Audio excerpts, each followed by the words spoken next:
All right. Welcome to Nice and Blunt. I'm Adam Riancho. We are live. It is Thursday, October 9th at 3:15 p.m. Pacific Standard Time. We have a game in about less than 2 hours. The Giants are hosting the Eagles. Who you going to start and who are you going to sit?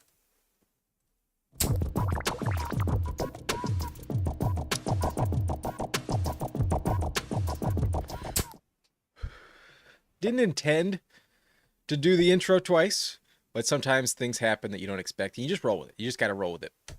This is where we're starting. We're starting with the injury report in Philadelphia, and there aren't that many players relevant on the injury report, but left guard Landon Dickerson. Here, let me get the spotlight, the red rectangle going. Landon Dickerson, their left guard, is out for this game, and that's basically the only relevant name on offense. They do have the fullback Ben Van Sumeren on IR, but I don't think that's relevant. And then backup tight end Grant Calcaterra is also out for this matchup. So maybe Dallas Goedert gets a few extra snaps and targets, but in reality, it doesn't really change just about anything. However, on the defense, if we move down a little bit, there are some names that are up in the air. We do have Jalen Carter, questionable for this game. Right defensive end, may not play. I think he'll be fine. I think he's going to be good to go. And then they do have Nolan Smith, his teammate from Georgia, drafted in the same class, on IR. But they've been without him for, I believe, a couple weeks now. I don't think this is the first game without him. So otherwise, they're pretty healthy. It's still kind of early in the season, so injuries have not completely piled up yet. But those are the Giants' injuries. Oh no, that's the Eagles injury report. Now let's pivot to the Giants injury report. The Giants are a little bit more depleted, especially in the wide receiver core. We all know about Malik Neighbors. He is on IR. He is right here in the center on IR. However, Darius Slayton, one of their key pieces to replace him, is out for this matchup. So I do think it benefits Wan'Dale Robinson a little bit, but in reality, I think Jalen Hyatt is the main name to step up. It's not a good matchup for Wan'Dale, so I do see extra targets for him, but I don't see much efficiency. I don't like this matchup against Quinyon Mitchell. So without Darius Slayton, I don't think you're really starting a Giants receiver with confidence. Maybe you're willing to trust Wan'Dale, but I don't see much production from him. Since Jackson Dart has become the quarterback, with Russ, he had a good game against Dallas, but I don't trust Wan'Dale very much. On the defense, they have no injuries. Oh, right, it's their right tackle. Forgive me. Right tackle Jermaine Illuminor, right here on the screen. He is questionable. I think he'll play, not a full guarantee. They've been dealing with injuries to Andrew Thomas for almost like his entire career. He is active for this game. That's important. So the Giants, not as depleted. The Eagles are pretty much relatively fine with Landon Dickerson out. Maybe Jalen Carter is not going to suit up, but I think he will.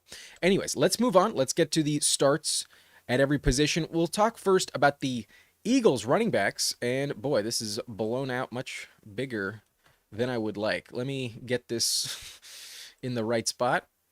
Bear with me for just a moment. Okay, there we go. That's what we're looking for. The Eagles, the running back situation is pretty clear. You're definitely starting Saquon if you have him. While he's been a little lackluster in terms of the efficiency this season, less than 3.5 yards per carry in pretty much every game, I wouldn't feel too good about it. Last week, though, he only had 6 carries, and I do think part of that was maybe the Thursday night matchup and him being a little bit older. He's like 28 years old. He's either 28 or 27. I think he's 28. And he also played 19 games last year, including the Super Bowl. So I understand why he's not as efficient. There have been some drop-offs. The offensive line not as effective. But if you have Saquon Barkley, you're starting him. There's no ifs, ands, or buts about it. He is my running back number 10 this week. And I did decide to upgrade him above the blue line tier break. I think in the top 10, he's clearly a start. It's a revenge game. Last year, he only had one of them. Well, he sat out in week 18. In the earlier part of the season, he had 25.7 fantasy points against the Giants. He had 17 carries, 176 rushing yards, a touchdown, another 2 catches, 11 yards. If we get 10 yards per carry tonight from Saquon, then you'd lay all the concerns to rest. That'd be phenomenal. That's what we're hoping for. But he just hasn't really done that this season. So I don't know if the revenge narrative carries as much weight as it did last year. I would have thought Giants revenge game, I'm probably ranking Saquon in the top 3, but nope.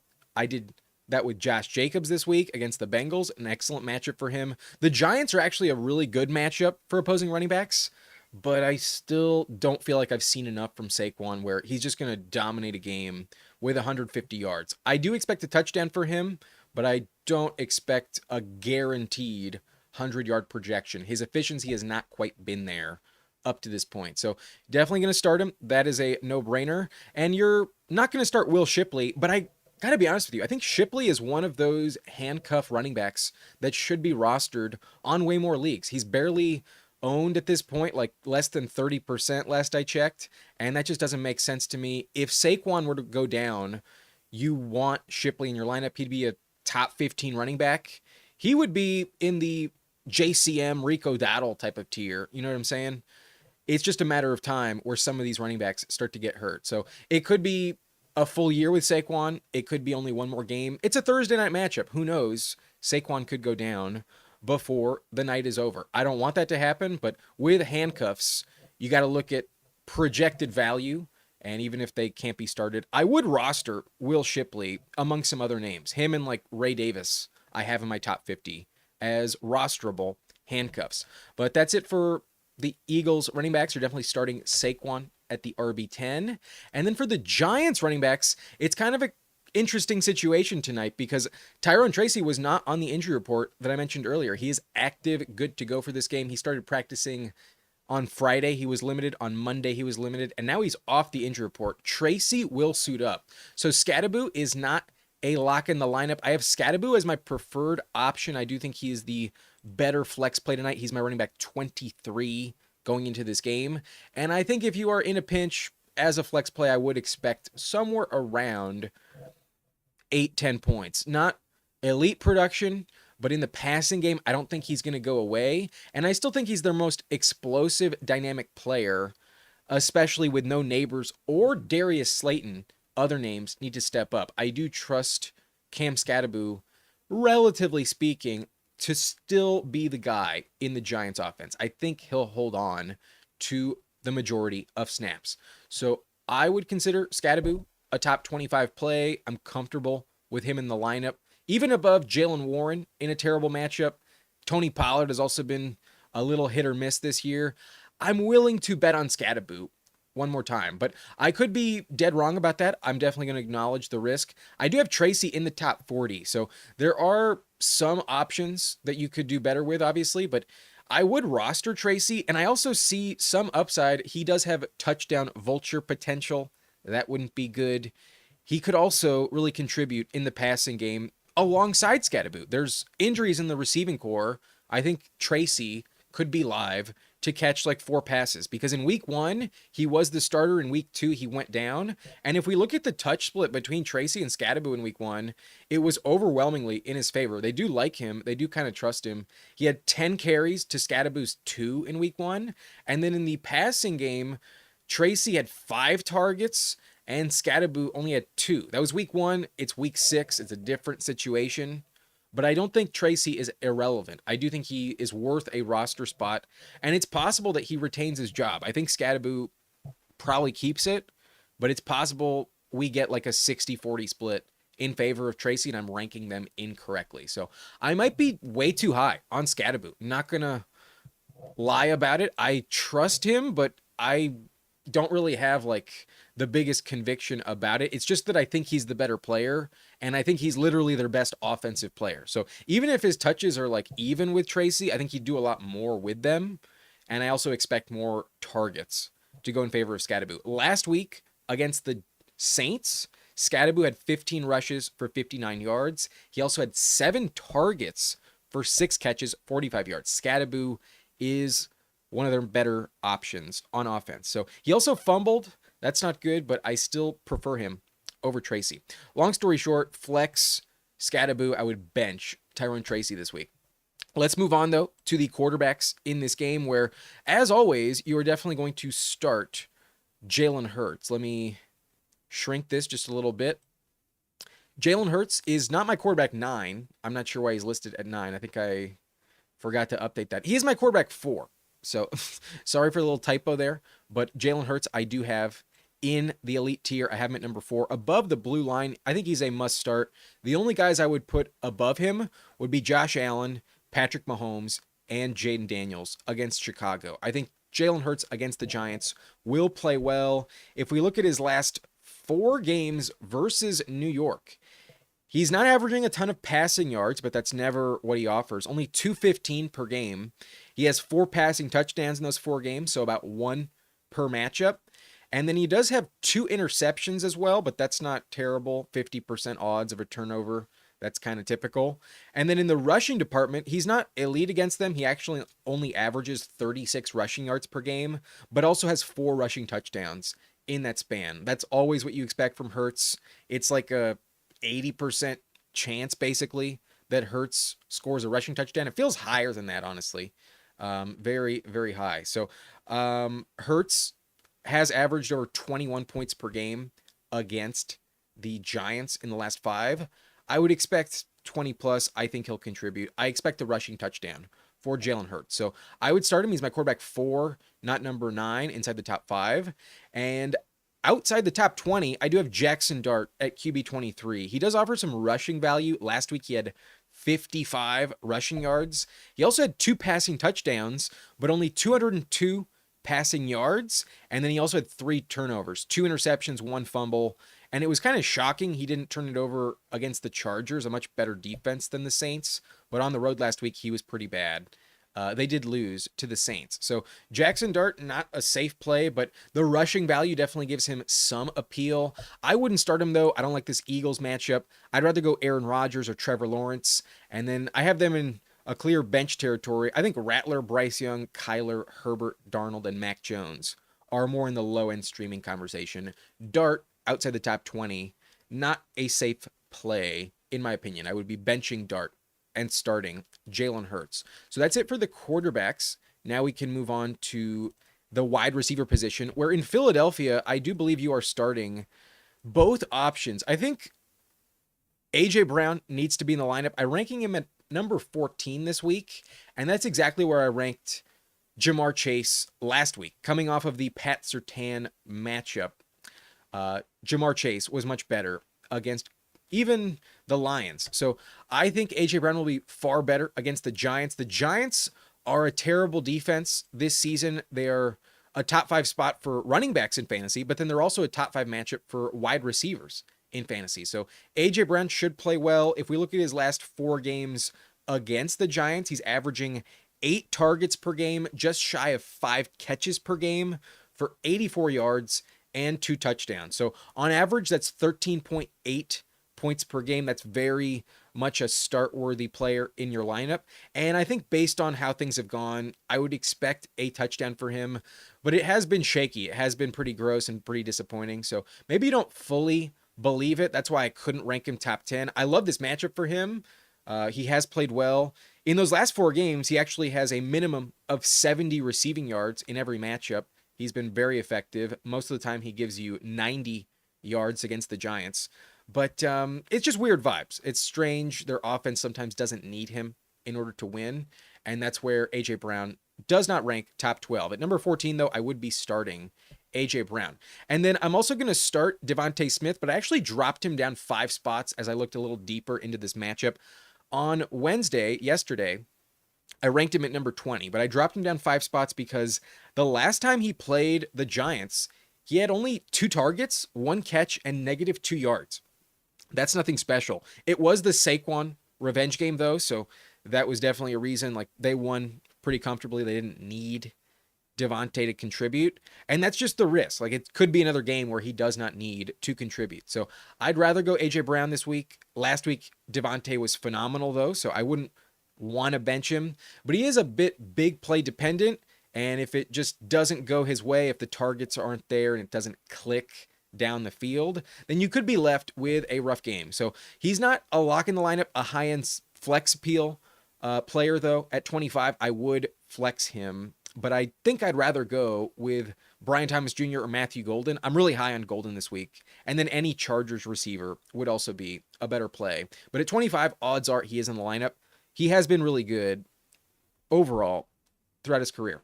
That's it for the Eagles receivers. Let's move on to the Giants receivers. And remember, they are without Malik Nabers and Darius Slayton. So the Giants are going to be starting Jalen Hyatt this week, a third-round pick that has never panned out. We'll see how it goes, but I did not rank Jalen Hyatt. I did not upgrade him very much. Last week, he had a bagel. He did get 3 targets, and he often gets targeted down the field. So maybe Jackson Dart can hit on one of those deep shots, and it turns into a 70-yard touchdown, and you get a 14-point play on just one catch. But I really feel it's one catch or nothing with Hyatt. I really don't expect like a 7-catch game for Jalen Hyatt. That's just not what he offers. That is what Wan'Dale Robinson does. But Wan'Dale has not been giving you yards with Jackson Dart as the quarterback.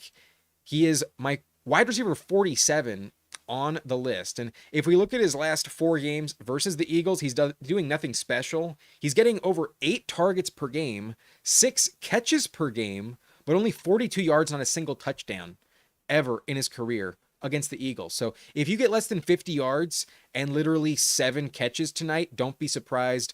The yards per reception with Dart has been 5.5 yards per catch for Wan'Dale. He's getting nothing down the field. It's all checkdowns around the line of scrimmage. I do not trust Wan'Dale to give you 10 plus points. So I think he's really touchdown dependent. I don't trust Dart to be throwing him those touchdowns.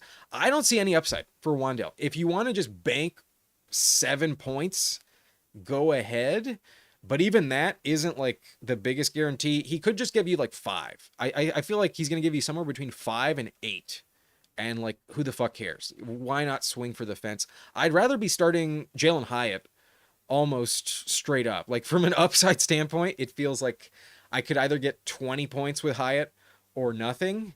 And that almost feels more valuable than just getting 7.5 from Wan'Dale. But obviously I don't rank Hyatt. I do rank Wan'Dale top 50. So that would be my preference. If in a full PPR league though, that's a different story. In full PPR, he's more valuable, probably going to give you 10 points. And that's fine. That's whatever. It's fine. So do what you want. In full PPR, he is more valuable. I'm not dying to start him though. And then there are some ancillary pieces that you would think about, but these backup wide receivers, I'm not ranking. I'm not going to touch with a 10-foot pole. Jahan Dotson needs a big touchdown. We're not going to do that. We're not going to bet on it.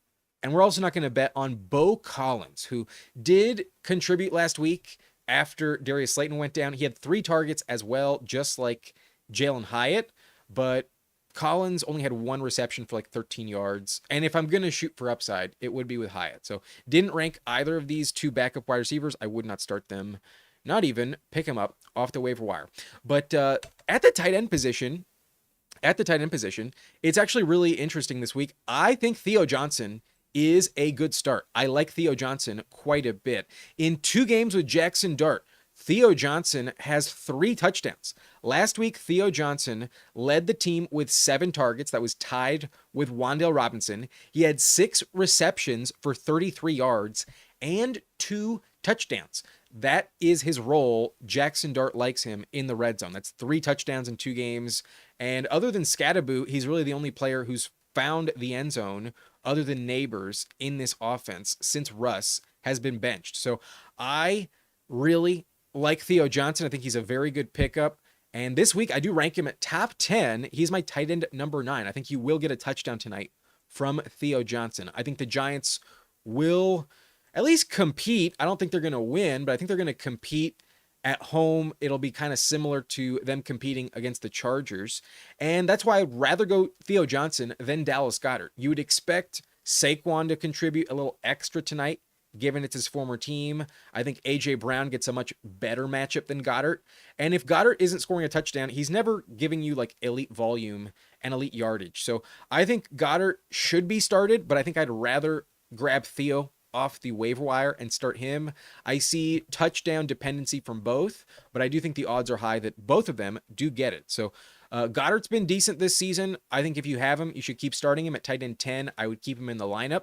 And I would also start Theo Johnson. But I would bench both of them for Darren Waller, who you probably just got off the waiver wire in the last week or two as well. So that's also another option you could get off the wire. I doubt he's available though. And then I also love Mason Taylor this week. Mason Taylor is actually my favorite pickup as a streaming option. So I would go Taylor if he's available on the wire over Darren Waller, and then I would take both of them over Theo Johnson and Dallas Goedert. But both of them are top 10. I would start both Goedert and Theo Johnson.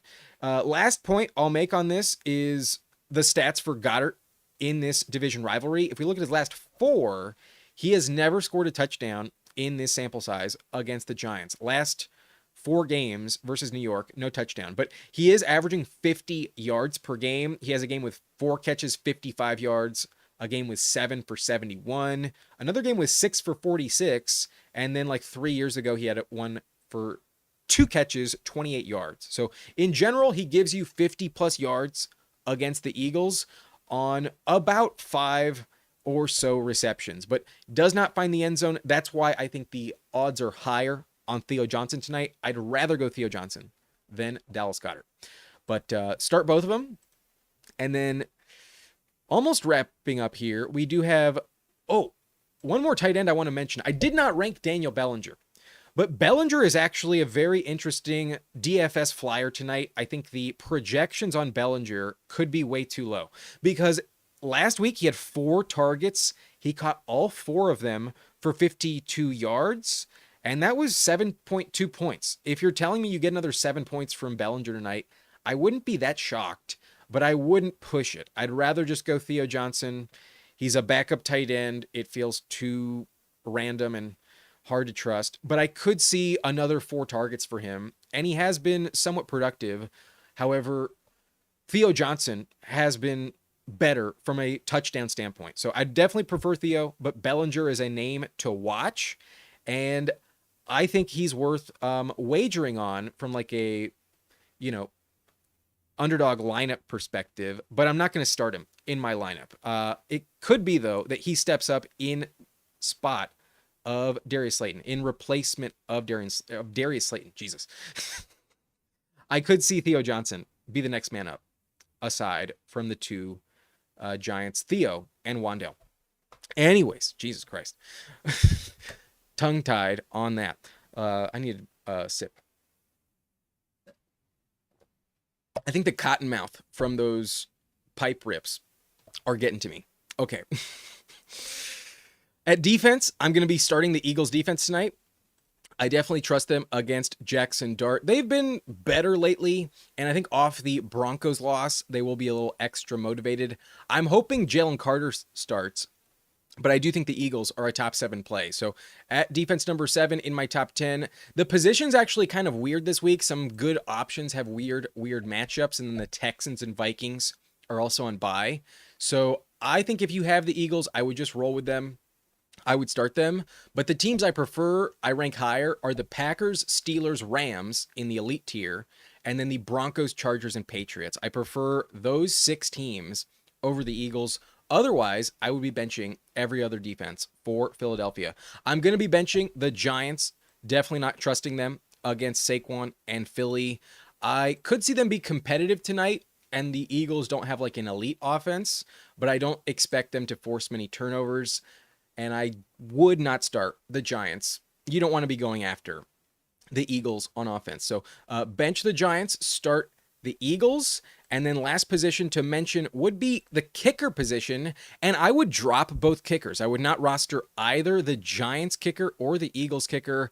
And I'm not lying to you about that. I literally had Jake Elliott in the subscriber league. I drafted him, and I've been disappointed. He has not ranked top 20 at the position so far this year. And when you think about it, the Eagles often go for 4th down and short instead of kicking that field goal. They usually only offer touchdown potential. They're also a team that could go for it on, for a 2-point conversion theoretically. There's not as many kicking opportunities for Jake Elliott as I would like. So even though he can hit those 50, 60 yarders pretty reliably, I don't think he has to be rostered. He has not lived up to the billing this season. And I did drop him on Tuesday for Chris Boswell. I picked up Boswell, who's past his bye. I'm happy to have a kicker I never have to worry about. I do think Boswell is more valuable. I also like Will Reichert of the Vikings, but he is on bye this week. Next week, I'd rather have the Vikings kicker than the Eagles kicker. So I dropped both of them, and then these are going to be my starts for this evening. I would be starting pretty much the entire Eagles offense. If they're in the starting lineup, they should be on your roster. Jalen Hurts, a top 4 quarterback this week. Saquon, top 10 running back. A.J. Brown, I have at wide receiver 14, and then Goddard, I have in the top 10 at tight end. I have the Eagles top 10 at number 7 among defenses this week, so starting all of my Eagles, and then I also have Theo Johnson as a better start than Goddard. So I would technically bench Goddard for Theo Johnson, but I would be starting him relative to the position. In the flex discussion, I think there's only 2 players I'd be willing to flex, and Devontae Smith is probably just right in the lineup.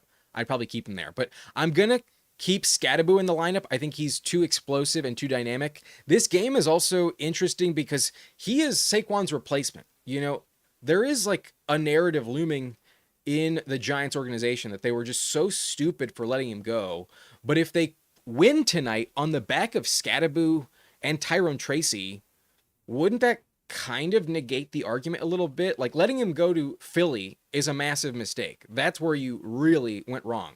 But from an cap standpoint, you know, from a drafting standpoint, you could still get good production out of the running back without Saquon.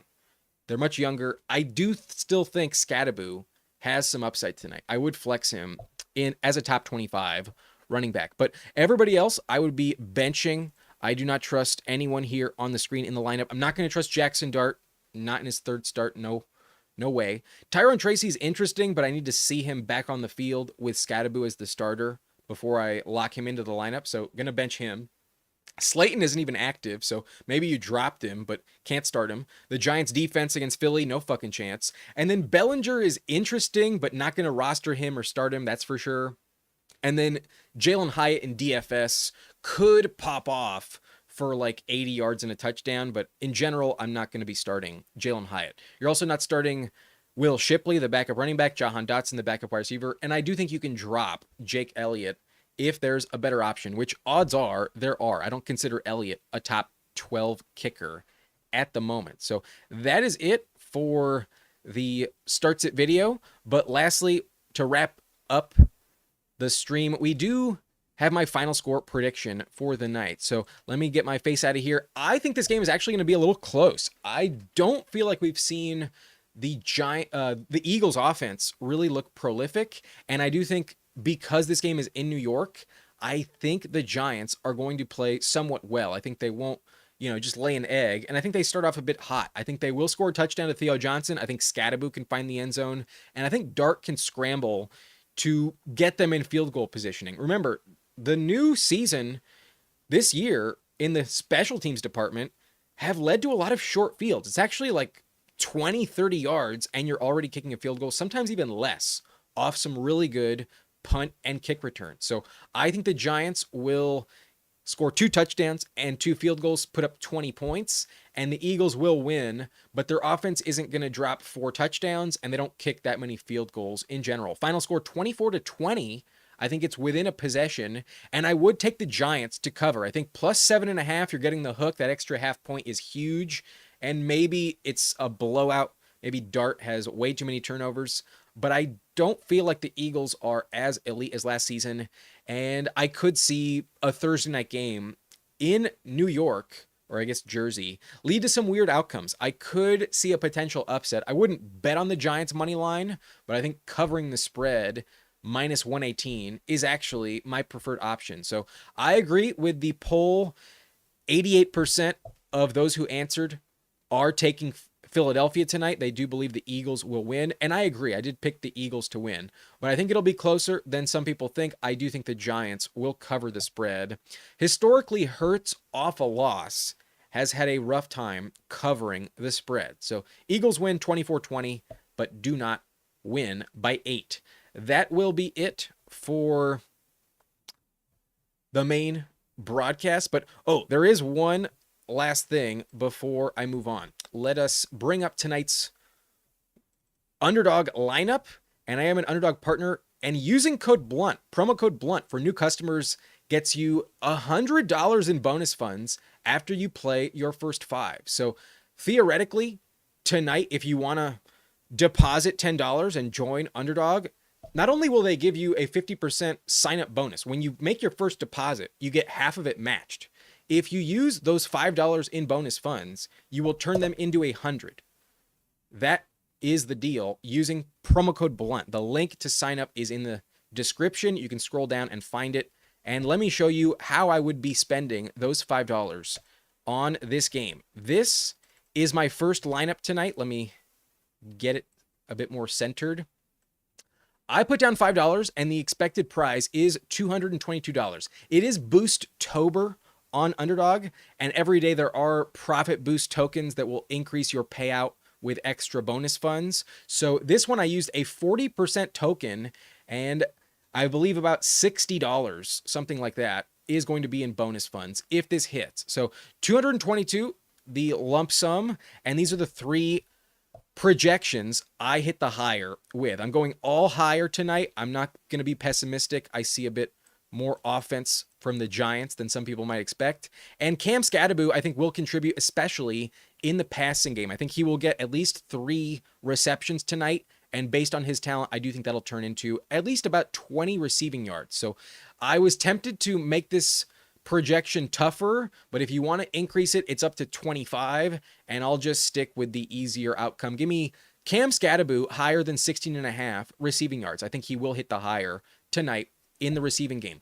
I also think Theo Johnson is Jackson Dart's favorite target in the red zone, and he has 3 touchdowns the last 2 games with the new rookie quarterback. I think he will score another touchdown tonight. Give me Theo Johnson higher on half a touchdown. I'm willing to believe in Theo Johnson. But I did mention Daniel Bellinger is a wild card, and last week Bellinger had 4 catches, 52 yards. I think he can get another 2 targets minimum, and at the tight end position, usually receptions for tight ends are at least 10 yards a pop. So I think Bellinger will go over 20 receiving yards tonight, 17.5. Give me the higher on Bellinger. And then on the opposite side of the equation, you have to make some picks on multiple teams. You can't just stick to one side of the ball. I think Saquon will score a touchdown in the revenge spot. I think that's a basic lock. He has 4 touchdowns in 5 games. It's a revenge game. He's definitely finding the end zone in the Giants stadium. So that one I think is the safest. That one actually diminishes your payout. That one's 81% in terms of boosting your payout. So actually they expect the touchdown as well. That one's a very clear lock. But then A.J. Brown has a minimum 70 receiving yards, an average of 84 in his last 4 games versus the Giants. The Giants are a top 5 matchup for wide receivers. I do think A.J. Brown bounces back after being shut down by Pat Surtain. I will hit the higher on A.J. Brown to give you a minimum of 66 receiving yards. As long as it's 66 or more, we will cash. And the last 4 games, he has 89 yards, 80 yards, 95, and 70. He has hit the higher in all 4 of his last games versus the Giants. So that is my preferred bet. I think this is the one that is far more likely to be correct. And if we get just one wrong, we do not get anything. That is the caveat to these lineups on Underdog. You need every single pick to hit. So if there's 3 of these that you really like, or just 2, that's a much safer way to try and double your money. I feel like the Saquon and Bellinger line are probably the 2 safest to work out. The Skattebo one, I feel pretty confident in. The A.J. Brown, I also feel pretty confident in, but he's been weird this season. That could definitely blow up in your face. And then the Theo Johnson touchdown, that's like 50-50. So if I was only doing 2, give me the Saquon touchdown and Daniel Bellinger for 18 yards. But I do have a second lineup as well. I do have a second one for this game. And this one is definitely much more unlikely to happen. I'm going a little bit bold with my takes on the Giants in this one, but $5 would return $3.50, and I'm willing to do it. We have 6 players, so even less likely to hit. We need all 6, but let's shoot for the moon. Jackson Dart has gone over this projection in each of his 2 starts. Last week, Jackson Dart had 55 rushing yards. So I believe Jackson Dart will give you at least 37 tonight. That's the main contribution he offers with his legs. I think Jackson Dart will run for at least 37 yards. I also think Jalen Hyatt is going to have at least 1 reception tonight. And when he gets the ball, it is usually down the field. Give me 13.5 yards or more for Jalen Hyatt's catch. As long as it's 14 yards or higher on the 1 catch he gives tonight, I think this is worth a gamble. I really have no idea on this one, to be honest with you. Like, this one is truly, let's hope for the best, but I'm willing to take a shot that Hyatt catches 1 reception tonight, and it is down the field for at least 14 yards. Let's do it. Give me Jalen Hyatt for 14 yards. He can also get some yak. That's also possible for Jalen Hyatt.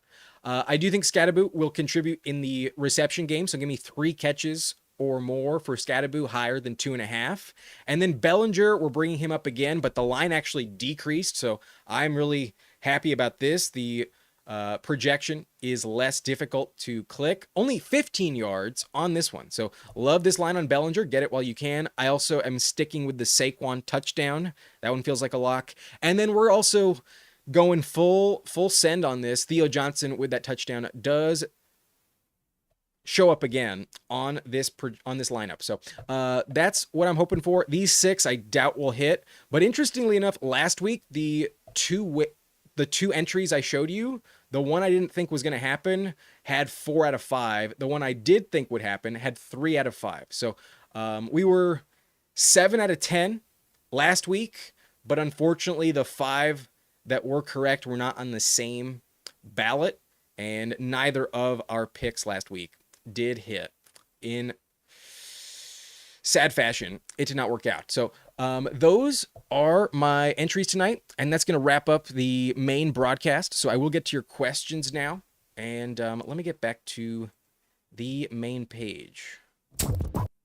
We don't need that for this moment. Okay, let me check on the poll. It looks like 71% of y'all are in disagreement with me. I think the Giants will cover. Most of you will think the Eagles are going to cover. So 8-point spread, that's kind of difficult. I would just take the points. I think a full possession is fine, but once you go over a possession, over a touchdown, that's not my preference. So I don't expect the 2-point conversion tonight. That 8-point margin is a little too much for my taste. So we'll see if the poll changes, but right now 70% agree. Odds are it won't.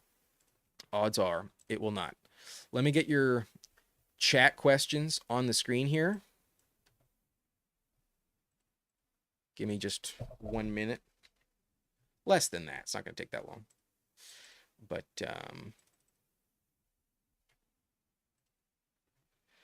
let me get to the top. Okay.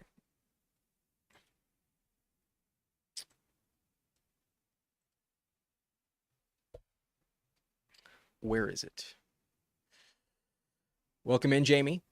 How you doing? Soul Pancakes in here. I might be missing some of the chat questions. Some of them are not showing up on my view. Like the first one I can see.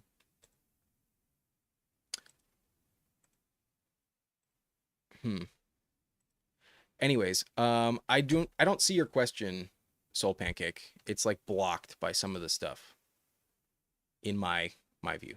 Anyways, okay, let me get to some questions. Anonymous with a half PPR thinking of dropping Juwan for Mason Taylor. Yeah, I would do that as well. I think Mason Taylor is the new Juwan Johnson. With Taysom Hill back, I don't feel too great about Juwan Johnson, but I have to claim him off waivers, and I'm 12th in priority. Would you start Theo tonight or hope to get Taylor for Sunday, having to play Juwan if not?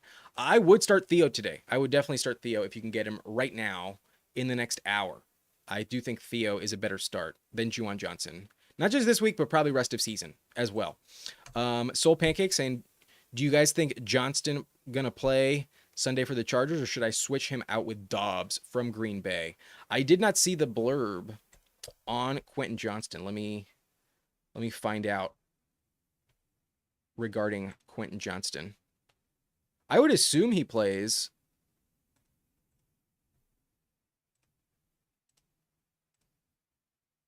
So he's questionable right now.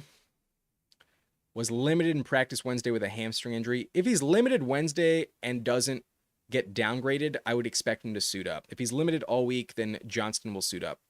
I think I'd still rather go Quentin Johnston over Romeo Dobbs.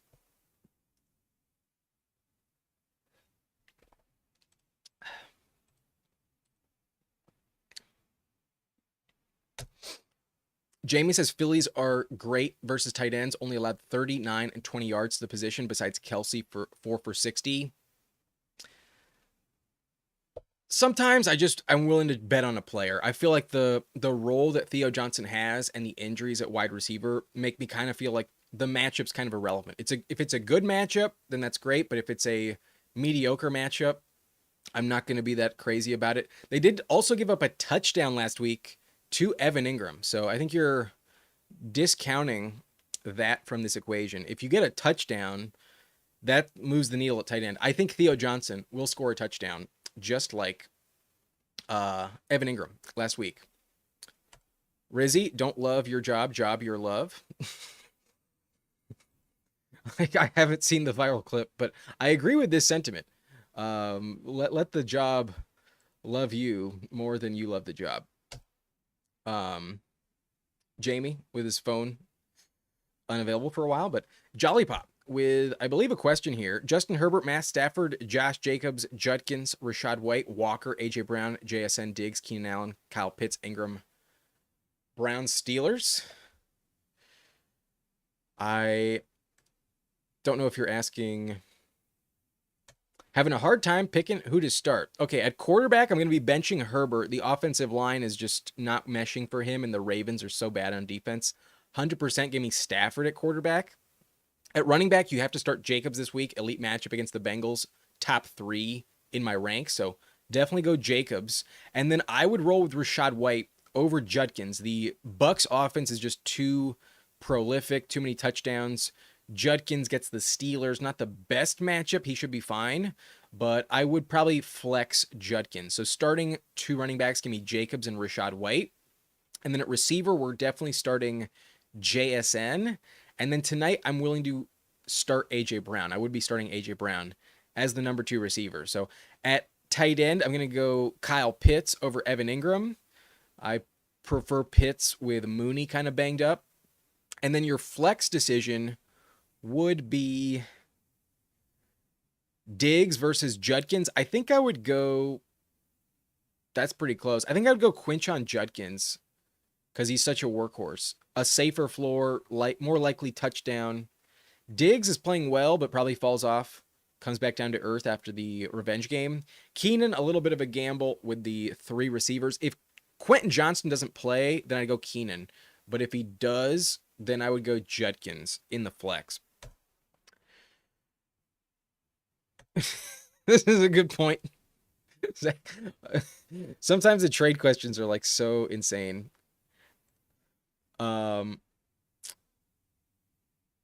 Zach Stevens. Yeah. Oh my God. I'm so happy I planted my flag on Ibuka. Such a good pick. Such a fucking good pick. Origami does not have confidence in AJ Brown. I totally understand. But just remember the context of last week. Against Pat Surtain, everyone plays like shit. No one's going to be good against Pat Surtain. So he'll be better this week. The Giants is just such a better matchup. I would have some confidence in AJ Brown. He's averaging just shy of 14 points per game versus the Giants. He will give you 70 plus yards, in my opinion, and a touchdown tonight. You hope he gets traded. I would love to see that happen, to be honest, though. I don't love him rest of the season. I'm kind of worried about it. Not going to lie. I would love for him to go to the Patriots. That's probably not going to happen, though. Zach says it's so funny hearing AJ Brown owners whine. I had to go through this last year, but no one knew that a year of data and are surprised Philly isn't passing. There were some concerns, but he's just so talented. It's like it shouldn't be this way, you know? It really shouldn't. If he had a different quarterback, I don't think it would. Bagel from who? Zach trying to give AJ Brown owners some advice. I agree with this take. As long as they're required to pass, then start him. I think this game will be close enough where he will get the targets. I would start him. Origami says, I'd rather go Tet McMillan over A.J. Brown. That's totally fair. I think I have them back to back. I think I literally have McMillan at 15 and A.J. at 14. So same tier, back to back in the top 20. Definitely stick with your preference. The best matchup is definitely for Tet against the Cowboys. That's by far much better. But Zach had Bo Collins in your flex. No way you're flexing Bo Collins. Don't lie to me. Cliff G says, afternoon, Adam, I'd trade Brown for a ham sandwich at this point. Got to be a good ham sandwich. I don't know if I'd let go of a second-round pick for a ham sandwich, but I'd consider it for a good ham sandwich. I'm glad I don't have to deal with this problem. I do not have A.J. Brown on any of my teams. Yeah, I think it is safe to start Goddard, but I think there are literally 3 guys you could have gotten off the waiver wire this week that I'd rather have, including Theo Johnson and Mason Taylor and Darren Waller. VBZ2X says Waddle and Scat. I get CD. If I get rid of Waddle, need to start Jay Williams, Golden, and Hendy. I would do that. Definitely give me CD Lamb over Waddle and Scataboo. Yeah, I'll do that. Soul Pancake says, totally forgot to mention I started Diggs over Woody Marks, and man, dude, I dodged a bullet with Marks. Congrats, man. I'm glad that worked out. I endorsed both of them top 20 last week.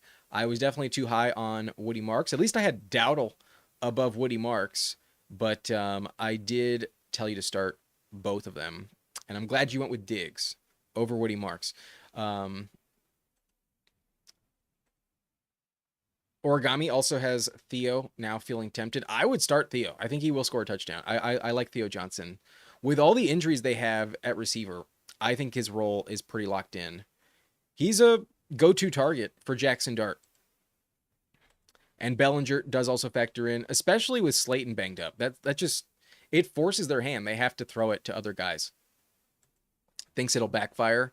I don't worry about it too much, but definitely could.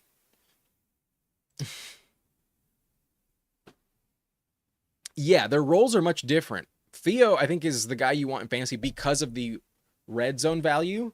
But if you're telling me you get 50 yards from Bellinger every week, then I'll probably rank him like back to back. You know, if you're getting a 7-point floor, then Bellinger wouldn't be that much different from, you know, someone like Cade Otton or Chigokonkwo. I doubt that happens all the time, but I do expect him with Slayton out to be contributing. Also stashed Kupp, but he hasn't given much of a reason to start him. Yeah, Horton is the touchdown guy in Seattle. I don't feel confident about Kupp myself either. They shut down Jake Ferguson week 1. I guess, but Jake Ferguson nearly had like a 30-yard touchdown on back-to-back plays. And I saw a breakdown of like George Pickens' route running that week where he was kind of like underselling his routes and he didn't bring the safety away from Ferguson enough. And so he got hit unnecessarily on one because Pickens didn't run the right route. And then he also like got underthrown and just a really good play. It was broken up on the second one. It was like this close from Ferguson having like an extra 9 points against the Eagles. I wouldn't completely panic on the Eagles stopping tight ends. That's just not how I view this game. But I suppose it is a relevant factor. Origami does not think he can trust Theo. I believe Njoku is a better option this week. I do also like Njoku. I actually have Njoku in the exact same tier as Theo, so that's fair. The Steelers matchup is actually the best, most vulnerable against the tight end position, so that is not a bad name to pivot to. I do like David Njoku as well this week. So personal preference, I think if you're outside the top like 8 tight ends this week, I think you can go in any direction you want. Tight end is actually really loaded, and there's a lot of streamers that have more, cases to be made than others. And if you like somebody more than somebody else, then go for it. I wouldn't tell you can't do that with David Njoku. But High Frog did drop a super chat. Thank you for the donation. Sorry if you've been waiting a little bit. I just noticed it. Start Joe Mama in the flex position. I think so. I think so. Joe Mama is pretty good up the A gap, like pretty good pass protection skills, really, really effective route runner. Like all the skills necessary for Joe Mama are there. I think I would flex Joe Mama. I believe that is a worthwhile proposition. If you told me it's DFS and nobody else is rostering him, I think that's definitely like how you're going to beat the rest of the, you know, competition. I think clearly the 1 percentile teams this week in fantasy are going to be having Joe Montana in the flex position. That's just such an underrated flex. Thank you for asking. Appreciate the contribution. But I am pretty behind on the chat. Let me try and speed things up. Those comments probably were during the broadcast.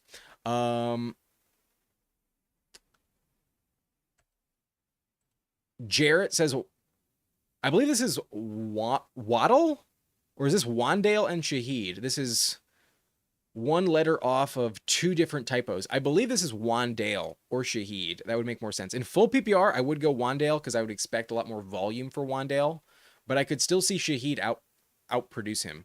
I think Wandale has the better path for like 10 points. If he gives you 6 for 40 yards, that's what he's done in his career against the Eagles. So 10 points, I think, from Wandale. And then Shaheed is either giving you like 5 points or 20.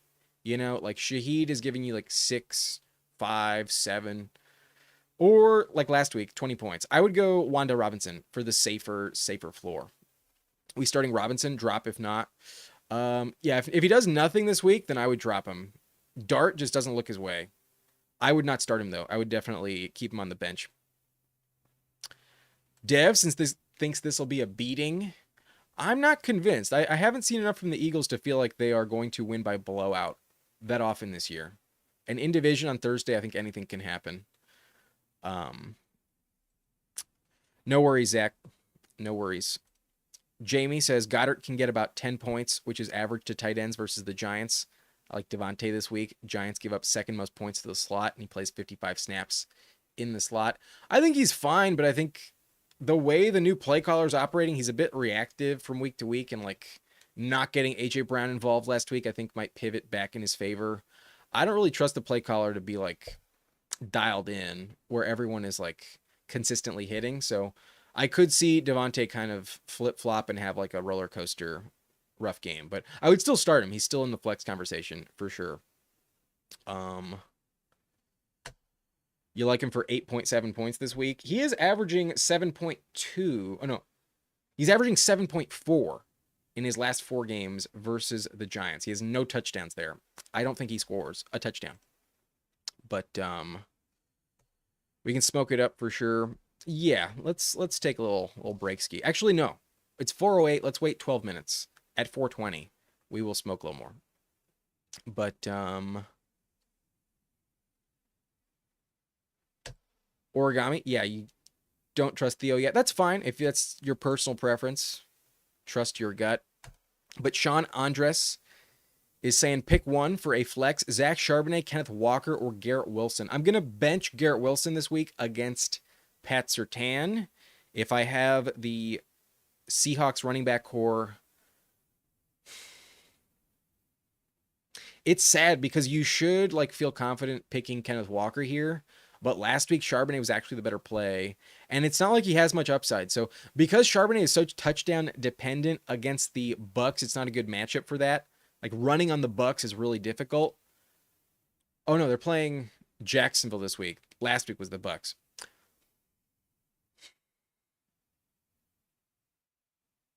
I'm going to go Kenneth Walker. I'm still going to go Kenneth Walker. Walker's more talented, more effective. He had 8.6 yards per carry last week. I think he'll have the better game. He has the higher ceiling, but if he gets vultured, then you'll be fucking pissed about it. I'm going to go Kenneth Walker, but this is like one of the last weeks I'm giving him the priority in the ranks. I'm going to probably go back to having them back-to-back if Charbonnet vultures him again. Zach does not see how the Giants score. I disagree. But Terezi said, should I start or sit Jalen Hurts? You're going to start Jalen Hurts. He's averaging 21 points per game in his last 4 versus the Giants, he will score a rushing touchdown, more likely than not.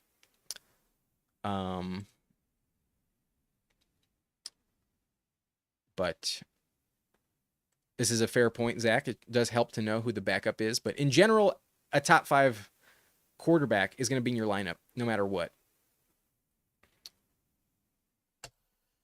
Oh, him or Stafford this week? Damn, I have Stafford at 5. Honestly, if you wanted to bench him for Stafford, I wouldn't blame you. Like, that's one of the few guys that I would be okay doing it. But Stafford does not give you rushing stats. That's the factor for Stafford. He will need at least 3 touchdowns to outperform Jalen Hurts. So, really a coin flip. I have Hurts at 4, Stafford at 5. Trust your gut. I think I would go Hurts, but if you wanted to put Stafford in, I wouldn't fault you at all. It feels kind of more entertaining to go Stafford. You know what I'm saying? Like, you kind of feel a little more accomplished if you win with Stafford and you made the right call. It's kind of cool. And you also know that the floor is high, so it's kind of almost worth the gamble. But I think if I was just playing it safe, I would stick with Hurts. But if I was just trying to have fun, then I'd go Stafford. Stafford is also top 5 in my ranks. Origami says, should I choose Njoku or Theo Johnson in a full PPR league? I still believe Njoku will perform better. If Harold Fannin wasn't there, then I would be all over Njoku this week. But I still worry about Fannin factoring in. But the matchup for the Browns tight ends this week is phenomenal against Pittsburgh. So in full PPR, Theo Johnson's a bit more touchdown dependent. But last week he was tied for the most targets in the Giants offense. He had 7 targets last week, 6 catches. And it's hard to envision Njoku giving you more than 6 catches. I think I would still go Theo Johnson, but if you're just not a believer like I am, then go ahead and move on. And yeah, I think that's a real toss-up. In full PPR, it's closer, but because Fannin is there, I would go Theo Johnson. Zach Stevens says, Adam suggested Stafford after Burrow went down and it saved my season. Yeah, I do remember that. Off the waiver wire back in, like, what is it, week 3 or whatever. Oh, no, I didn't post my... I guess it was just my rankings that week. Yeah, Stafford's been fucking balling out. Last 3 games, he's averaging well over 300 passing yards and has like 9 passing touchdowns, I think. I think it's 8 in the last 3 games. Really good numbers from Stafford. He's making a case for MVP, to be honest. Soul Pancakes says, should I start Goddard or McBride for tight end this week? I would still go McBride. I wouldn't get cute with McBride.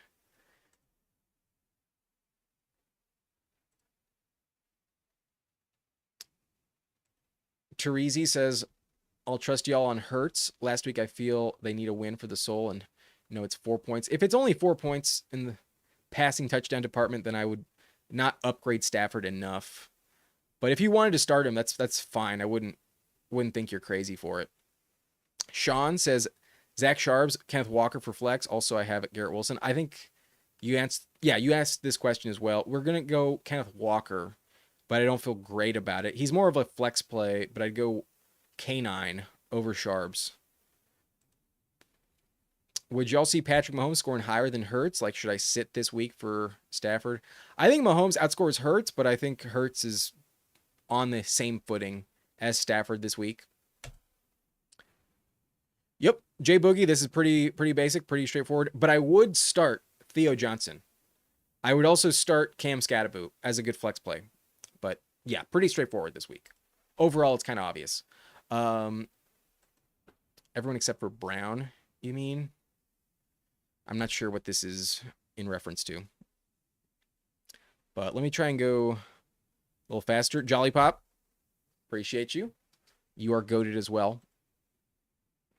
If you ever want to drop questions in the comments, I do get to them before the kickoffs, but sometimes I kind of wait until after this live stream to answer questions, and then Friday evening or Saturday morning, or Sunday morning, I should say.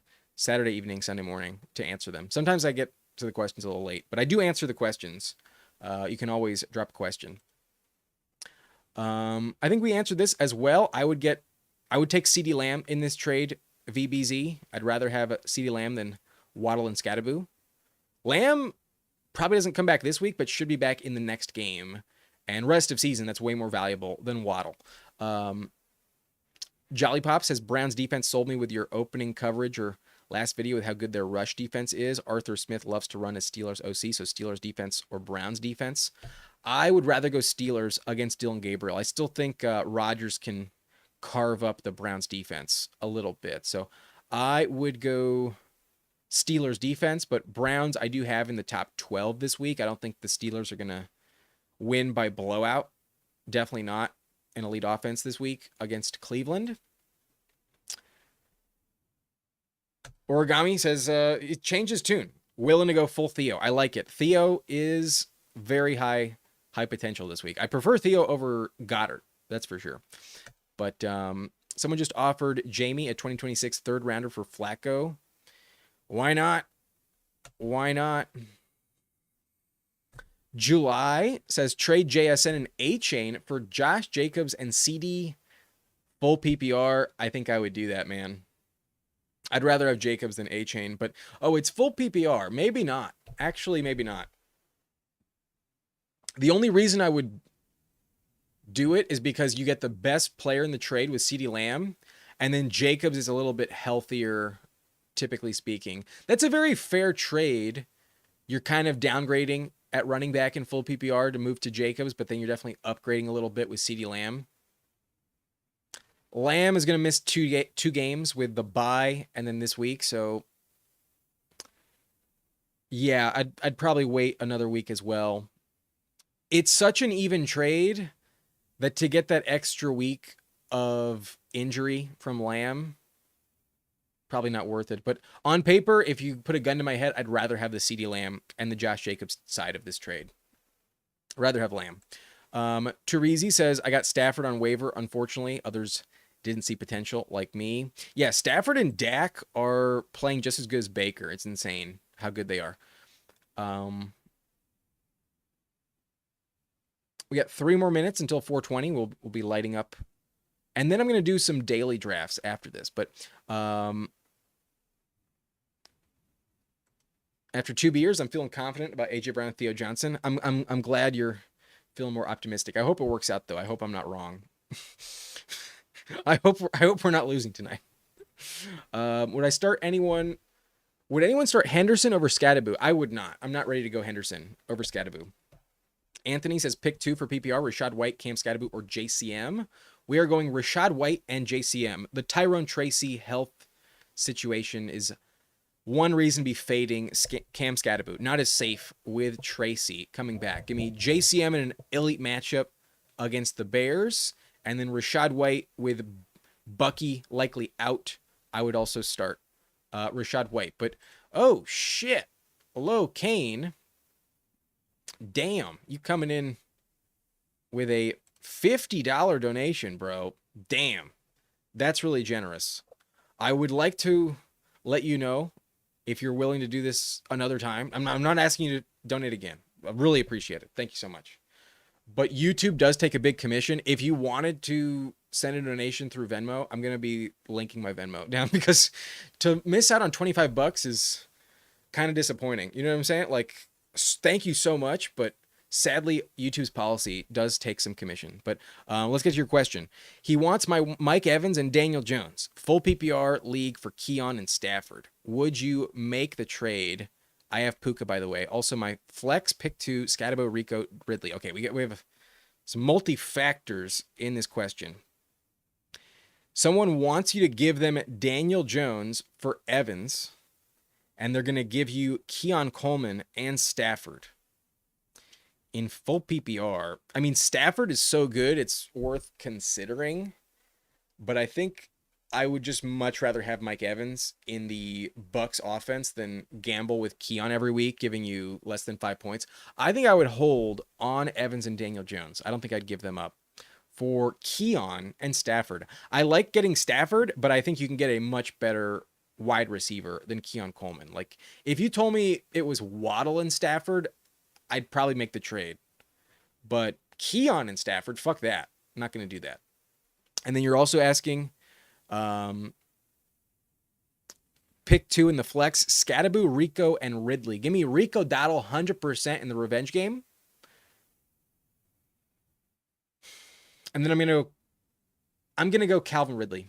Give me Calvin Ridley. Scattaboo, I want to trust, but I have Ridley in my top 30. The matchup against Vegas is so good this week, and he played well against Arizona, a much tougher matchup.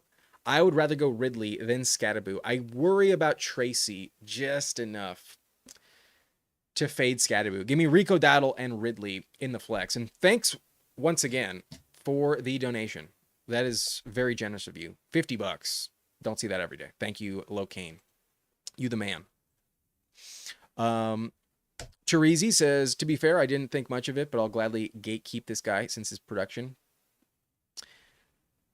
Yeah, I wouldn't expect Bellinger to be a big contributor, but we'll see what happens. Oh, it's 421. I missed it. Let us hit the drop.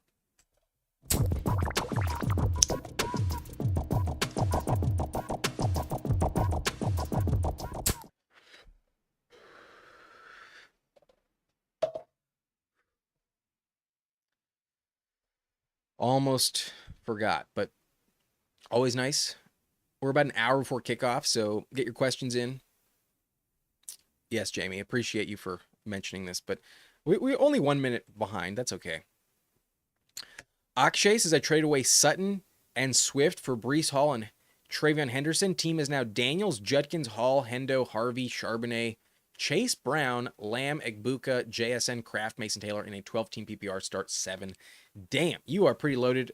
And I do think that's probably worth it. Like, I don't know if it's the safest trade, but if you told me Henderson actually beats out Ramondre at any time this year, it probably happens in the next week or two, and I think it would pay off. As long as that happens, then I think you'll win the trade, because upgrading from Swift to Breece Hall is big, and then the value that Henderson could offer could be similar to Sutton.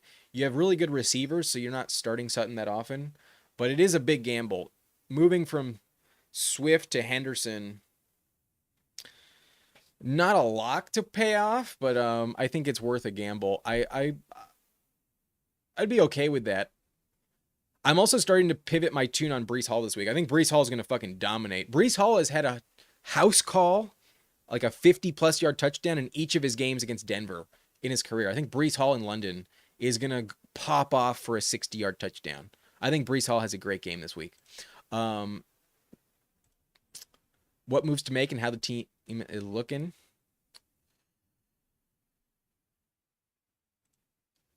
I like your team, man. You have Egbuka and JSN and Lamb coming back. I understand the trade, but a little too much depth perhaps at running back, to be honest. Like, you have so many running backs. Sad that Chase Brown is just so unvaluable. I think it was worth it. You have good depth at running back, at wide receiver, where you can afford to move off Sutton. Shade says half PPR flex, Devontae Smith or JCM. I'm going to go JCM 100%. The matchup is just so good against the Bears. And then Ron the Goat says, do I play Stafford or Herbert? Full PPR, 6-point touchdown. I also have Puka and Tay. I kind of want the stack. I would 100% go Stafford this week. Herbert is not the same without his offensive line. There's also a questionable tag on Quentin Johnston. Omarion Hampton is out. Herbert should win the game, but it's honestly not a lock at all, even against Miami. And I just don't trust Herbert to give you elite upside. He has not been the same, honestly, since week 1. He's actually been a little bit mediocre in fantasy. Not quite the same as he was that first game against the Chiefs. I would go Stafford 100%, especially with the Puka and Devontae stack. No brainer. Give me Stafford all day. See you later, chat. Going to dinner. Good luck, everyone. Good luck to you too. And then them KJs asked Theo or Waller, 12-man full PPR. We're going Theo tonight. We brought it up earlier, but maybe just tuned in, missed it. We are definitely going Theo Johnson over Waller, but it's only one spot in the ranking. So if you disagree, if your gut is not comfortable doing that, because Waller has been good. Oh, it's Waller. I thought this was Goddard for some reason. I have Waller one spot above Theo, actually. I have Waller at number 8 and then Theo at number 9. But I have Waller a tier above. I'm going to go Waller. Apologies there. I would go Waller. My dyslexia mixed up him for somebody else. But it's really close. Do whatever you want. I think they're both going to score a touchdown. And I think Waller will be used a bit more down the field. But both touchdown dependent. I would go Waller, but it's so fucking close. Judson Cakes is Sterling Shepard or Scadaboo. That's for full PPR. I think I would still go Scadaboo, but I understand the at least question on Sterling Shepard. I almost ranked Shepard where I ranked Godwin, but I couldn't do it. I think I'm going to leave Shepard on the waiver wire. I'm going to go Cam Scadaboo there. In full PPR, I'll take Scadaboo. Colby says Scadaboo or Lad PPR, also Etienne or Brees. I'm going to go Lad this week. Give me Lad McConkey over Cam Scadaboo. Also Etienne or Brees rest of season.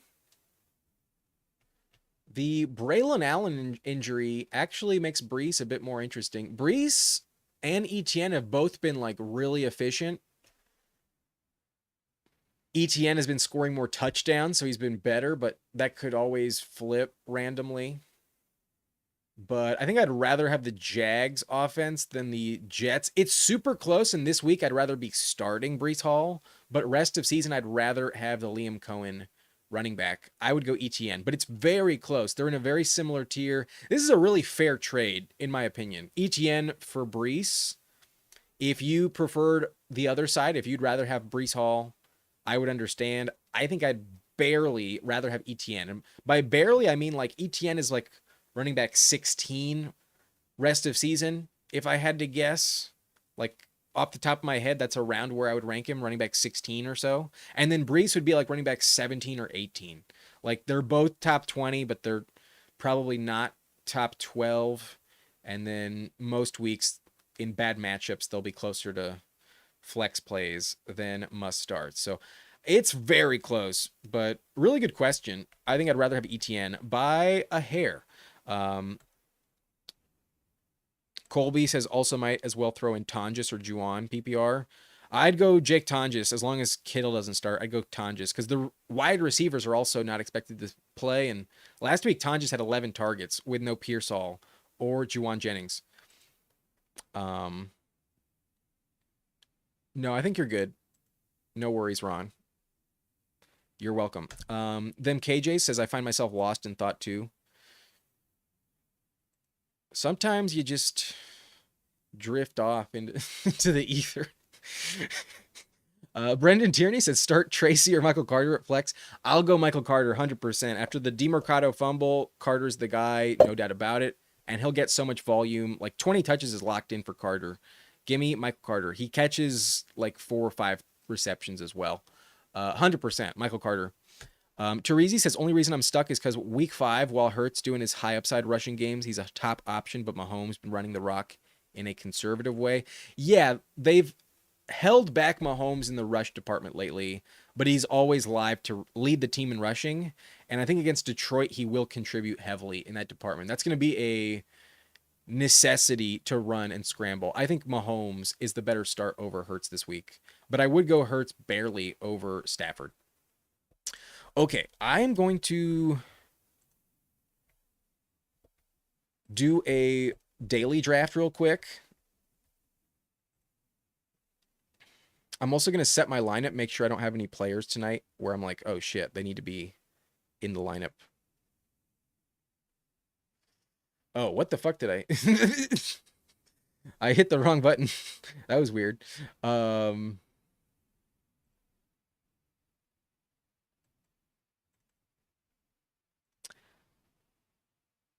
am looking for this.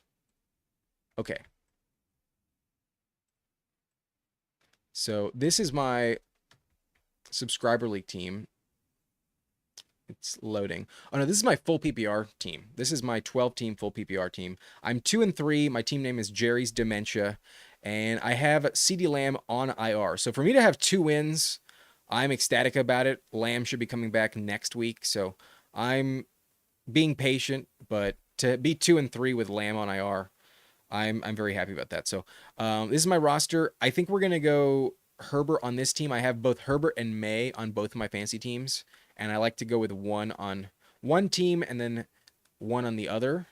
But I do think Drake May is the safer start this week. But I have J.K. Dobbins at the Jets. I'll keep him in, but I think R.J. Harvey could have a good game. Quinshon Judkins must start. Love that I got him off the waiver wire. London is my wide receiver one. I have Ridley finally showing signs of life. I have Trey McBride as the tight end, and then at flex we're rolling with Pollard and Kamani Vidal for the moment. But I could swap in Hunter Henry. I almost picked up Theo Johnson off the waiver wire, to be honest with you. I came so close, but I think stashing Vidal, if he does get the role in LA, is more valuable. Because I have McBride, I'm not like dying to roster a third tight end. I already have Hunter Henry. But I almost literally dropped Henry for Theo Johnson. I will mention that. The Rams are my defense. They gave me -2 last week, but they've been good otherwise. And then Brandon Aubrey, my kicker. That's nice. On the bench, we got Harvey, Travis Hunter, Drake May, Hunter Henry, and Darnell Mooney. And when Lamb comes back, I think the player I'm going to be dropping is probably Hunter Henry. Most likely.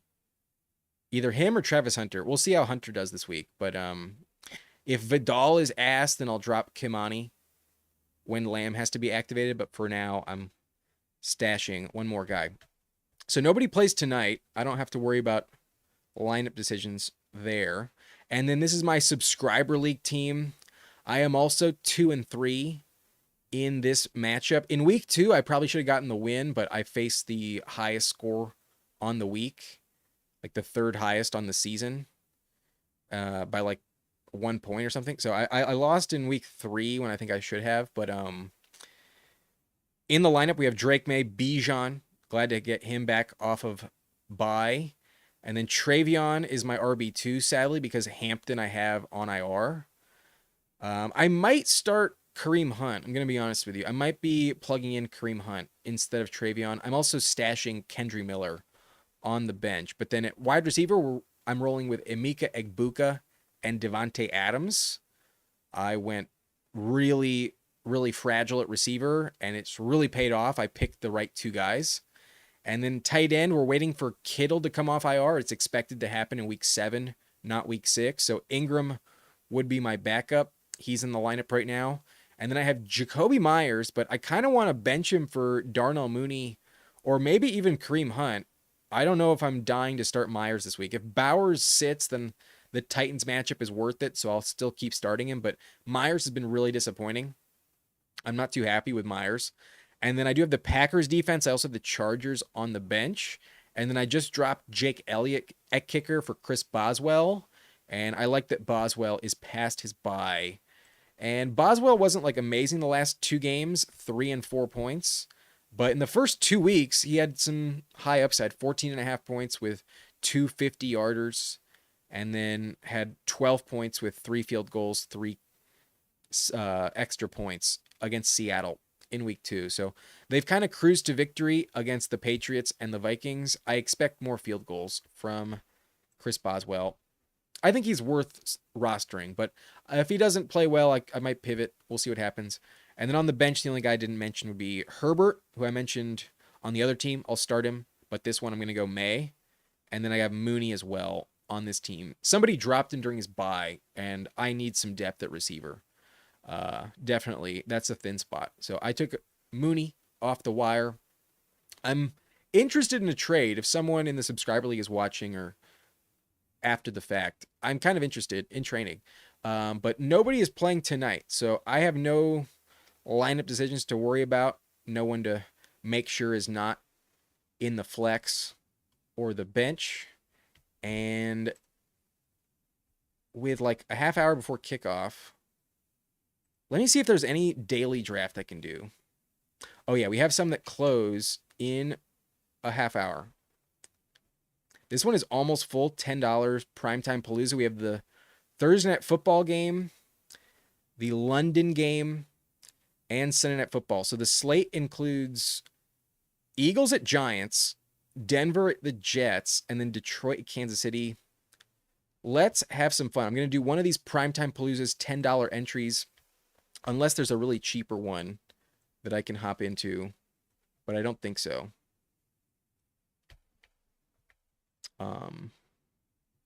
I'm pretty sure these are the two. I'm not going to do the $100 one. That's for sure. But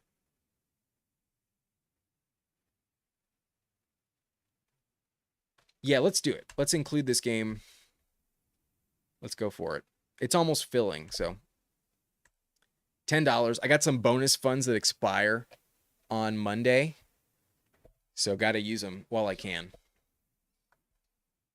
I've got like 70 more bucks in bonus funds off a wager I won 2 weeks ago. But Colby, much love. That's what you were thinking as well. Good luck to you. Jaden Montano says, should I start Scadaboo over Rico now that Jalen Carter's out? Oh, Carter was ruled out. That's going to be really good for Tracy and Scadaboo, but I would still go Rico Dowdle. Revenge game for Rico. As long as Chuba is inactive, that should hit. But let's make sure. Let's check on Chuba real quick.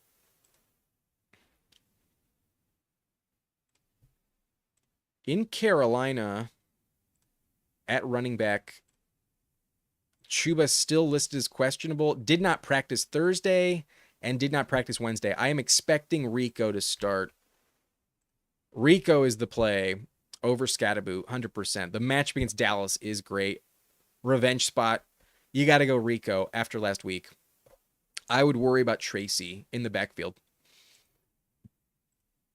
But Woolley says, need some help. Start 2, Allen Worthy, Devontae Smith, or Bourne.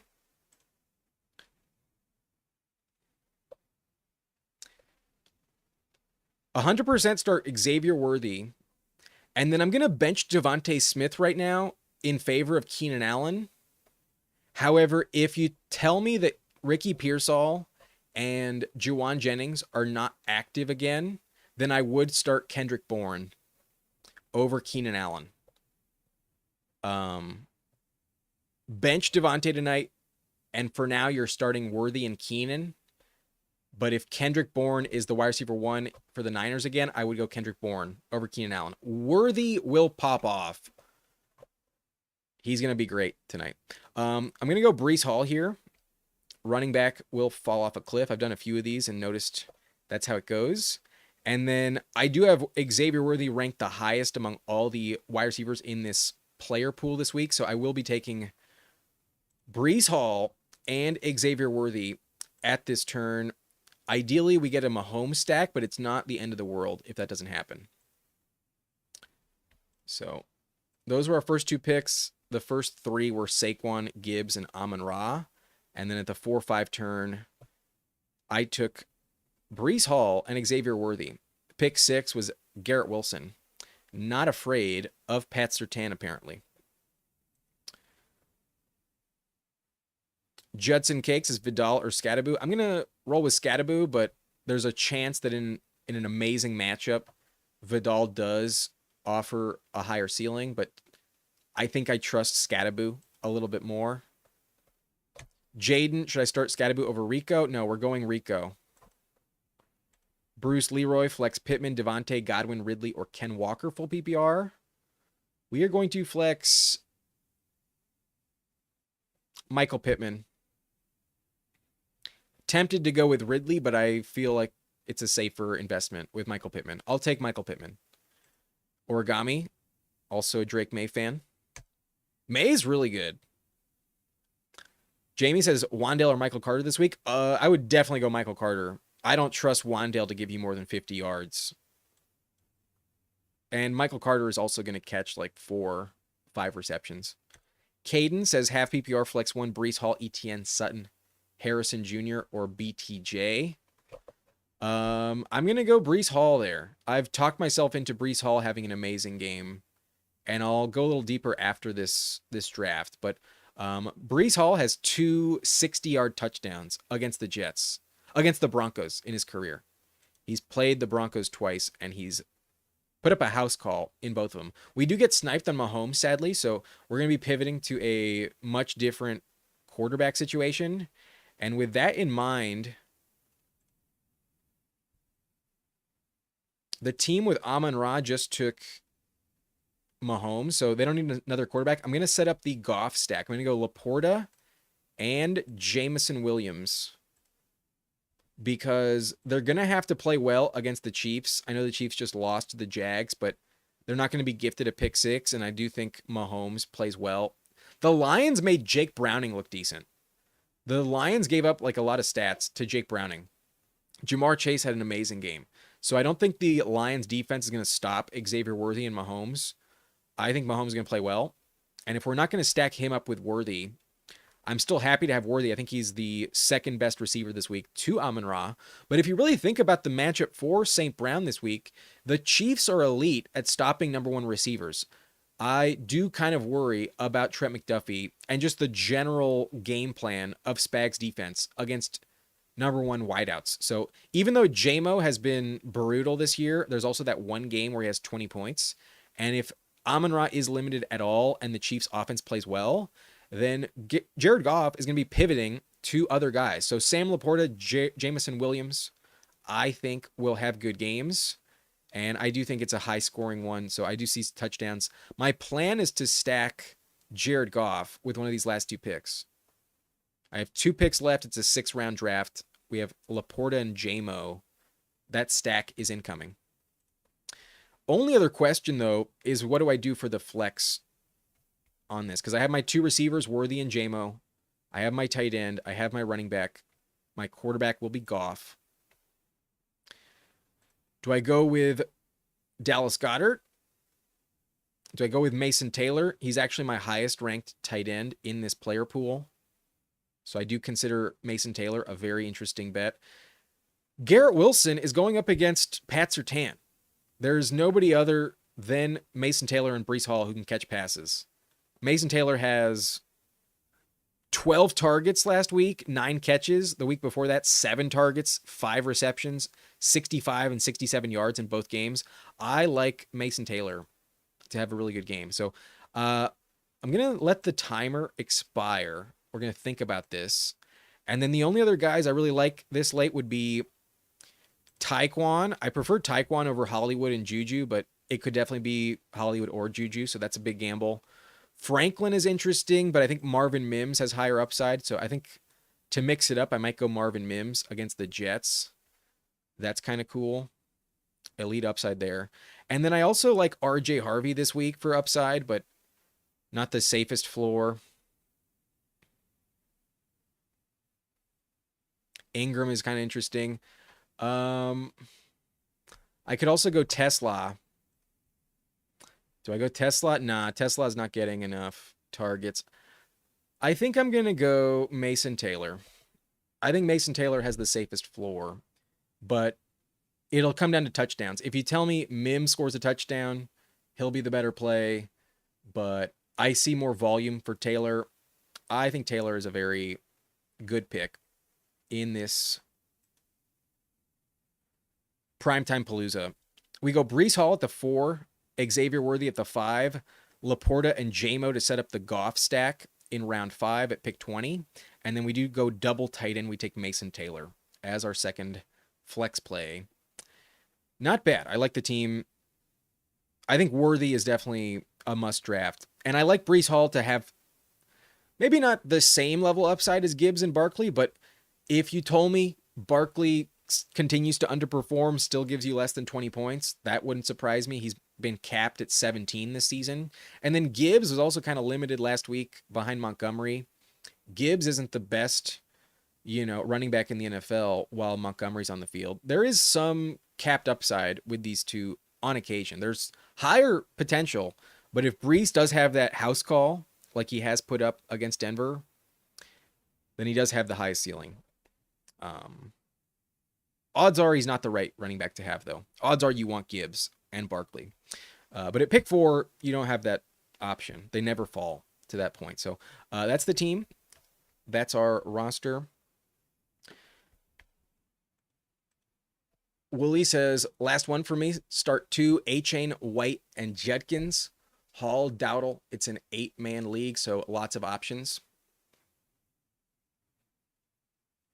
I'm going to be starting... We've got so many. Yeah, it's really close, but give me Rashad White and Devon A-Chain. I kind of want to put Dowdle in there. I kind of want to put Breece Hall in there. I'm already talking up Breece Hall's upside, but I think I'd go White and A-Chain. If you can only start two, that's a bummer. But 8-team league, do whatever you want. I think you'll be fine with all of them. Also need to stream a quarterback until Lamar is back. Who you trust, Darnold, Mac Jones, T-Law, or Bryce Young, full PPR? I'm going to go Mac Jones, I think. But Bryce Young has a good matchup. Rest of season, I'd rather have Darnold. But this week, I think I would go Mac Jones at Tampa. Mango Hapechin says, any chance that Pearsall and Jennings are out this week and Kendrick Bourne will go off again? It's looking that way. It sounds like Kyle Shanahan is not expecting Pearsall or Juwan Jennings to be active, in which case Kendrick Bourne will get a shit ton of volume. Him and Jake Tonjes would be legit starts if they're out, and it looks that way. It doesn't look like Pearsall or Juwan are practicing. Bob Hope says Sutton, Myers, Keenan, Swift, PPR. My flex, pick one, Pitts or Taylor. Thank you. We are going to start Sutton in the flex over the other three. I'd go Sutton, then Keenan, then Swift, then Myers. If you can only have one, give me Cortland Sutton. And then at tight end, give me Mason Taylor over Kyle Pitts. Wooly loves the channel. Keep it up. Thanks, man. Appreciate it. And Bob Hope also asking Vidal or Haskins. We're going to go Vidal, but I don't feel like that has any conviction. I think it's Vidal, but if you told me it's Haskins or if you told me none of them are good, that's also definitely live to happen. So we caught up one last time. I'm going to do one more of these drafts. Not the $10 Primetime Palooza, though. We're going to do one for Sunday. We're going to do one with the main slate of games. We'll do one that's much cheaper. So if you want to join me, I think I'm going to do the hurry up right here. 2K to first, 20 entry max, $3 down. 7,500 people are in this tournament. We have to start one quarterback, one running back, two wide receivers, one flex, and one tight end. There's only 6 rounds. You need a minimum of each of these. So that flex is up to you, but otherwise the other 5 have to be those 4 positions. And then the slate of games is everything in the morning window and afternoon. So Bengals versus Packers is live. Niners versus Bucks is available. The Titans Raiders game is also available. Seattle Jacksonville available. New England and the Saints. Dallas at Carolina. The Chargers at Miami. Browns at Pittsburgh. The Rams at Baltimore. And Arizona at Indianapolis. I like the Rams offense the most among these options. So I'm going to hop in $3 if you want to join. There is one spot left, but this will be it, and then I'll sign off. I will take one more rip from the pipe, though, before I say goodbye.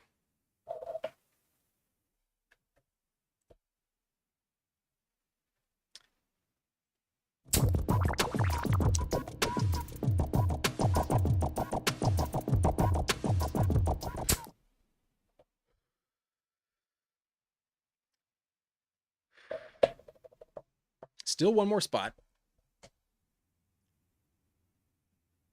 This tournament's really fun. For $3, you can win 2K. And maybe the amount of games that are like available makes this like so much. There could be so much variance where having a unique roster is actually really easy to have in this. Because there's just so many games to pick from. Judson says Coker or Scattaboo. PPR have Harvey. I would be tempted to go Harvey, to be honest with you, but I think I'm going to go with Cam Scattaboo tonight.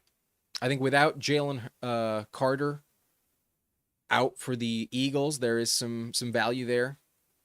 And I still think Scattaboo is going to be catching passes. Like last week, he had 6 receptions, and Darius Slayton and Neighbors are out. They need other non-receivers to step up. I would go Scattaboo there, but it's very tempting to go Coker. I love the Cowboys matchup. If you wanted to go Coker, I wouldn't blame you, but we've just never seen it this year. Last year, his chemistry was good with Bryce Young, but how healthy is he? If you wanted to bench Scattaboo for Coker, I think that's okay, but I think personally, I would go Scattaboo. Colby says still Ladd over Scatterboo with no Carter. Yes, I would still go Ladd McConkey over Cam Scatterboo. But looks like we got the last entry into this this lobby here. We are ready to go. I have pick 5. Have I already shared the kicker tier list? I have McLaughlin. No, I don't rank kickers. On Thursday, I tell you if I'm willing to start one or drop them, but otherwise I never rank kickers.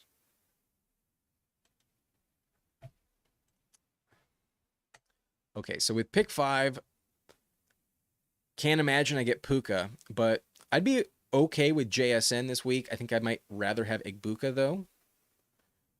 Amon-Ra is not in this player pool, so if I'm not getting Puka, my next favorite receiver would be Egbuka.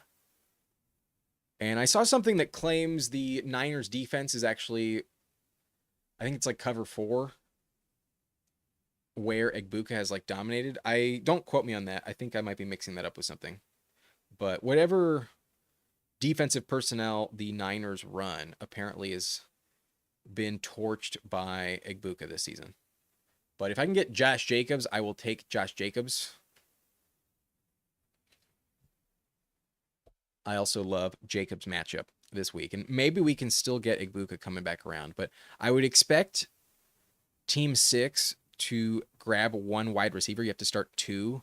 And the drop-off from Egbuka to everyone else is pretty significant. So Team 1 does grab a wide receiver in Puka, which means maybe we can get Jacobs if somebody else takes a receiver. But for me, it's between Jacobs and Egbuka with these next 2 picks.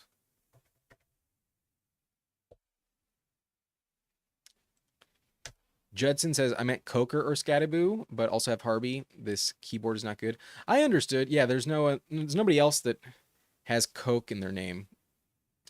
I understand the temptation to go Coker, but I personally am not bold enough to do it.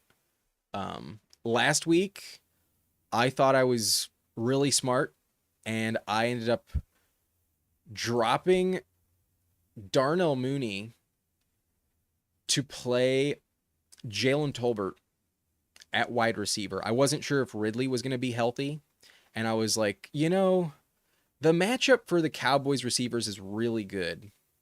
What if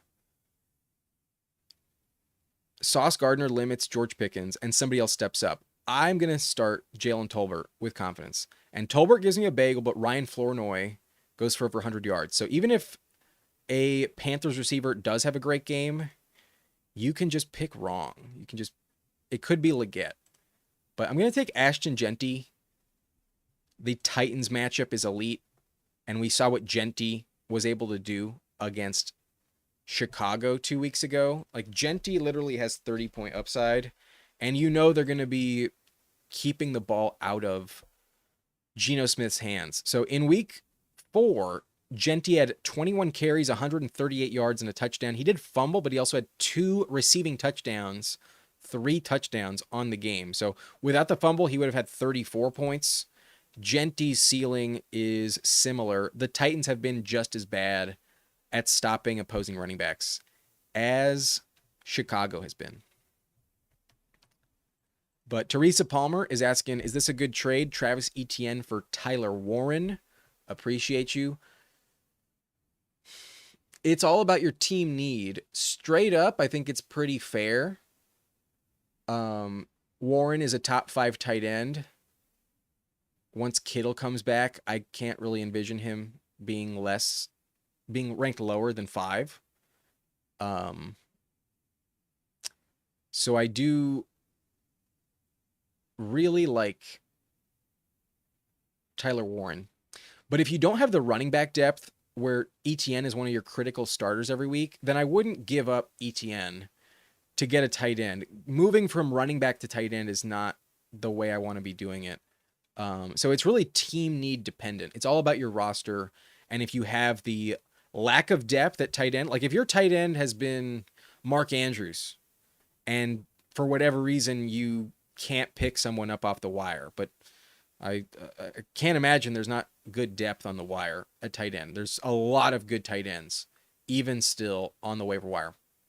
I don't think moving off a starting running back is good. I would stick with ETN. just stream tight end if you don't like who you got. Avi, thank you for being a blunt rotation member.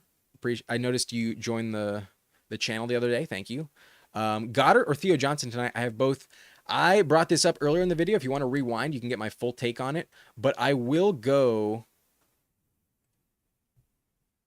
with Theo Johnson tonight. I think Theo Johnson has more of a role in his offense with the wide receivers going down. Malik Neighbors and Slayton are not active. And I think Theo Johnson has slightly higher involvement and touchdown odds tonight compared to Dallas Goedert. I would go Theo Johnson tonight at tight end. And I'm really happy. I took Jake Ferguson because he's, like, in my opinion, clearly the tight end one this week. And the team after me did pass on Ted McMillan. I will happily take Tedero McMillan. No doubt about it. Against Dallas. If I can get the Cowboys matchup, give me Ted McMillan all day. And now the only question is, will these teams leave me Baker Mayfield? That's the stack I want. But even if I don't get it, I could pivot to a lesser rostered quarterback and also make some noise. That's also a path for winning this tournament. We want a unique roster, and even though the stack would be nice, it's not hypercritical. I could see Bryce Young having a great game. It is the best matchup against Dallas on paper for sure. So these last two picks will be Baker and probably another running back, most likely, but I'm not totally sure yet. I also might grab a wide receiver. There's still a lot of receivers I like available. Interesting. Someone took CeeDee Lamb. I guess that's worth it. If he does start, you'd like to have him, but I don't think he's going to play. What are my thoughts on A.J. Brown tonight? He's my wide receiver 14, and I think he will bounce back from the Pat Surtain matchup last week. I think he maybe isn't elite, not like a Jamar Chase breakout with 2 touchdowns and 150 yards, but I do think he'll give you at least like 75, and I also think he finds the end zone. I think A.J. Brown will give you like 14, 15 points this week. He is a top 15 wide receiver for me in my rankings, but Baker's still there. That's nice. So I'm going to queue him up. I don't think I'm going to go Judkins here, but that's actually kind of tempting. I kind of want to consider Judkins. But the team after me needs a quarterback, and they're a wild card. They took Brian Thomas over Ted McMillan. I think I'm just going to play it safe and take Baker here. And then if Judkins comes back to me, so be it, but I can definitely piece it together with somebody else.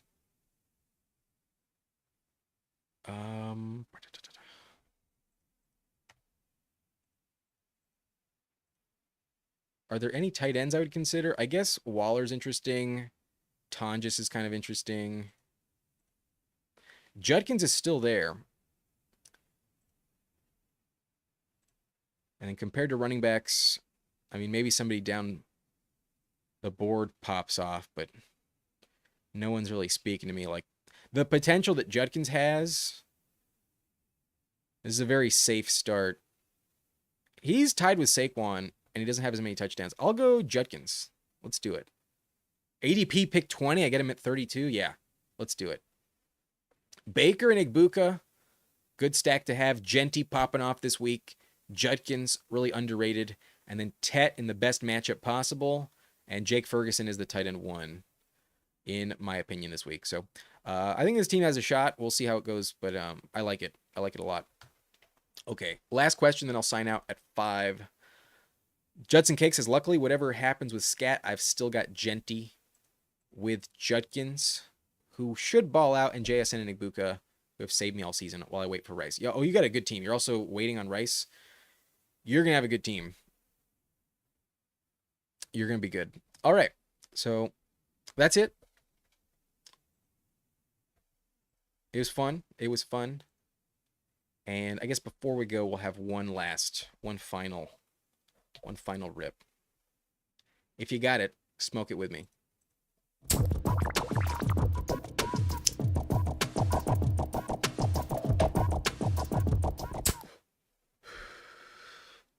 Enjoy the game tonight.